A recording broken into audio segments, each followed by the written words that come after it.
des 3 jours, les communicateurs et défenseurs de l'Union pour la démocratie et les progrès sociaux Coordination nationale ont été outillés sur la communication face aux enjeux de l'heure.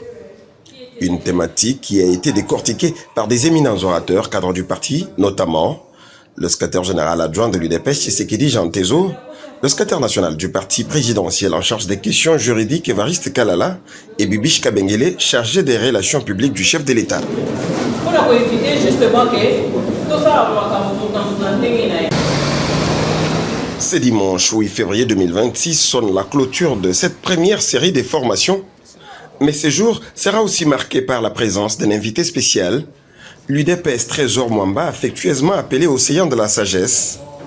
Il sera aussi appelé Songanzila, qui veut dire éclaireur, une distinction qui lui est accordée par le groupe du coordonnateur Mathieu Kaninda.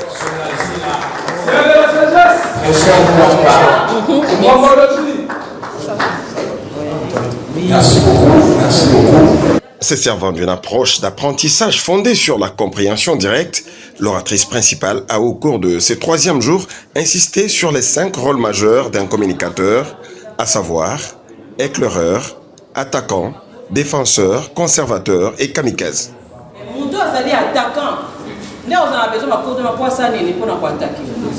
2026 étant une année des grands enjeux, il est plus raisonnable que la coordination des communicateurs du peuple et défenseurs de l'UDPS joue véritablement son rôle comme bras gauche du régime aux côtés des institutions de la République, a laissé entendre la chargée des relations publiques du chef de l'État, Félix Tshisekedi. Le thème principal étant le renforcement des capacités en ce qui concerne nos communicateurs.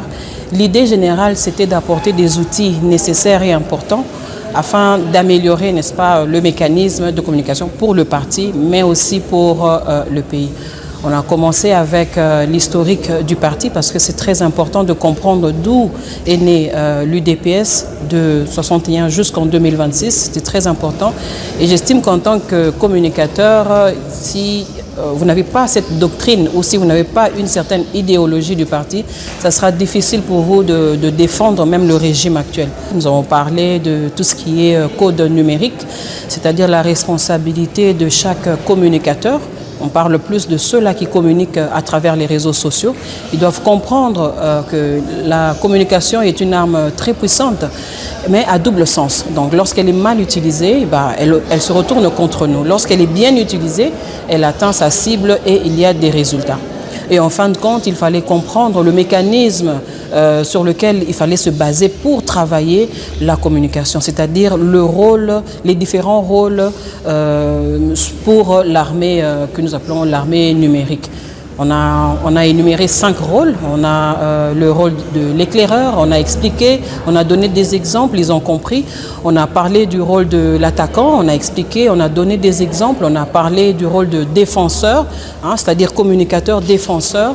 On a parlé du rôle du communicateur, mais celui qui est conservateur. Et en fin de compte, on a parlé du communicateur qui est kamikaze. L'initiative ne laisse pas la hiérarchie du parti indifférente. Le représentant du président et de l'UDPS, le SGA Jean Tezo, l'autre intervenant à cette activité, n'a pas caché sa satisfaction. La direction de l'UDPS, et particulièrement le secrétaire général, le président du parti, que je représente ici, nous sommes très heureux de constater que la formation a recommencé à l'UDPS avec l'organisation faite par la coordination des communicateurs. La formation est très importante pour un parti politique.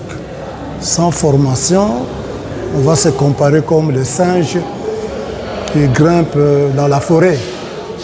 Donc, nous avons suivi les différents thèmes développés pendant ces 3 jours et je dois vous dire que je suis très satisfait, non seulement du thème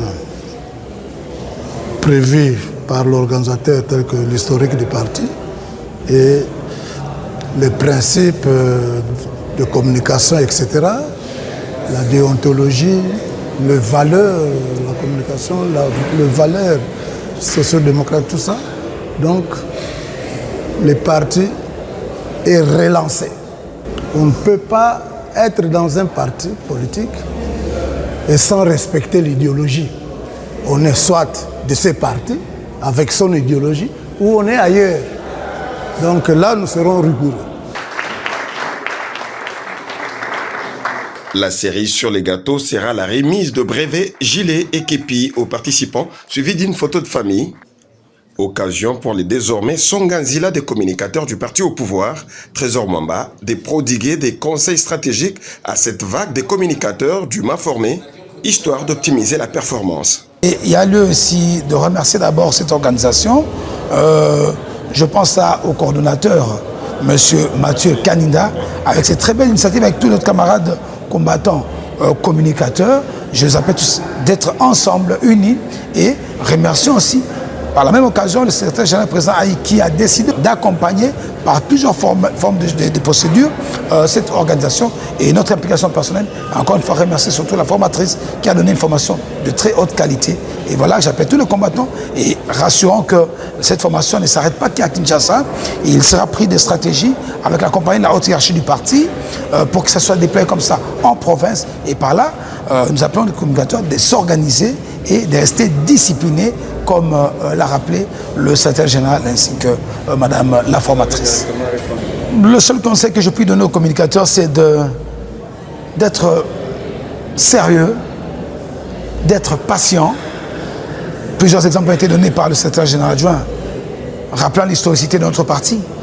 Et je tiens ici à rappeler que c'est une génération qui trouve ce parti, l'UDPS au pouvoir. Le CGA l'a même rappelé, je ne cesse de le citer, parce que le combat mené avec Mme Bibiche Kabengele hier dans l'opposition, le CGA dans l'opposition, n'est pas le même combat politique mené par ces jeunes qui aujourd'hui sont de cette génération qui trouvent un parti qui a déjà assez, qui est déjà au pouvoir. C'est leur grâce, comme le voulaient nos pères fondateurs, de voir l'UDPS arriver au pouvoir. Et à retenir, c'est que, comme il vient trouver cette opportunité, avoir le pouvoir, c'est très bien, mais le conserver, l'accompagnement de la conservation du pouvoir commence par la bonne formation et par le respect de nos fondamentaux, qui est quoi? Le respect des textes régissant notre statut.